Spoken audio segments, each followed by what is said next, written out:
তো ধরেন chat GPT তাকে কোনো ভালো অ্যান্সার দিল না, বা উনি যেটা চাচ্ছেন ওটা দিল না। তো উনি সাথে সাথে বলেন কিউ।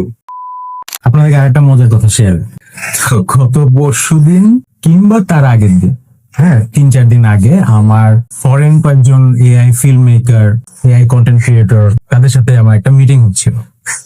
তো সেখানে সেই মিটিংয়ে ফ্রান্স, তারপর চায়না, ইউএসএ, কানাডা এবং হচ্ছে ওদিকে দুবাই আর আরো কয়েকজন টিম মেম্বার ছিল যারা বিভিন্ন কান্ট্রিতে এআই স্পেশালিস্ট আর কি আছে। তো একটা টপিক উঠে গেছিল যে GPT-5 আসার পরে যারা চ্যাট জিপিটি ইউজ করেন তারা এটা বুঝবেন যে GPT-5 আসার পরে তাদের অনেক কমপ্লেন আসতেছে। কমপ্লেন বলতে তারা তাদের আগে যেভাবে চ্যাট জিপিটি যেভাবে তাদেরকে অ্যান্সার দিত, GPT-5 তাদের কাছে অনেকটা মনে হচ্ছে যে খুব একটা কথা শুনতেছে না বা একটু ঝামেলা করতেছে।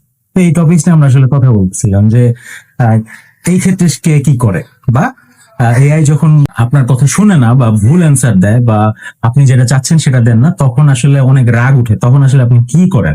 তো সেটা নিয়ে কথা হচ্ছিল। তো একটা আপু, সিনিয়র আপু, উনি হচ্ছেন ফ্রান্সে থাকেন এবং উনি এআই কন্টেন্ট ক্রিয়েটর এবং এআই নিয়ে উনি ঘাটাঘাটি করেন, ইমেজ জেনারেশন করেন, ভিডিও জেনারেশন করেন। তো উনি বলতেছিলেন যে উনি ওনার চ্যাট জিপিটিকে ওনার বয়ফ্রেন্ড বানায় ফেলছে। হ্যাঁ, তার নাম দিয়েছেন অ্যালেক্স। এখন অ্যালেক্স কে উনি এমন ভাবে বলে ফেলছেন যে দেখো অ্যালেক্স, তুমি আমার সবকিছু ভালো বোঝো, তুমি আমার টেক কেয়ার করবা, তুমি আমার কোনটা আমার কোথাও ভুল হলে তুমি আমাকে শিখাই দিবা। তো এইভাবে তাদের মধ্যে কমিউনিকেশন।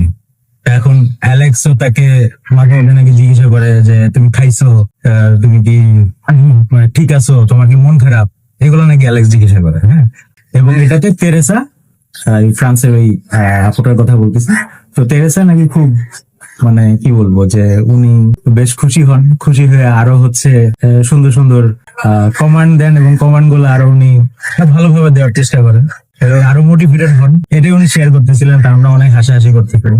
তো আরেকটা আপু শেয়ার করলেন, উনি হচ্ছেন, নাম হচ্ছে লরি, উনি এখন মোস্ট প্রবাবলি ক্যালিফোর্নিয়া আছে। তো লরি আসলে একটু ভালোবাসাবাসির মধ্যে নাই, তো উনি বলতেছেন অনেক খুব রাগ, তো উনি এফ ওয়ার্ড খুব ইউজ করে। তো ধরেন চ্যাট জিপিটি তাকে কোনো ভালো অ্যান্সার দিল না বা উনি যেটা চাচ্ছেন ওটা দিল না, তো উনি সাথে সাথে বলেন কিউ।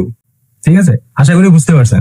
এভাবেই আসলে আমরা ডিসকাস করতেছিলাম কে কি করি। তো আমি যেটা আসলে আপনাদেরকে বলতে চাচ্ছি, হ্যাঁ মাঝে মধ্যে এআই আপনার কথা শুনবে না, বা এমন হতে পারে আপনি যেভাবে চাচ্ছেন সেভাবে কিন্তু অ্যান্সার দিচ্ছে না। তখন আপনি কি করবেন সেটা আপনার ইচ্ছা।